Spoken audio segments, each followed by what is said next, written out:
கடவுள் தந்த கவிதை போல உன்னை நான் பார்க்கிறேன். இதற்கும் மேலே என்ன வேண்டும் என நான் கேட்கிறேன்.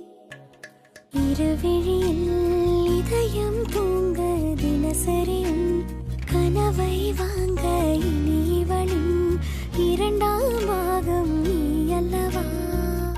பேசும் மழையே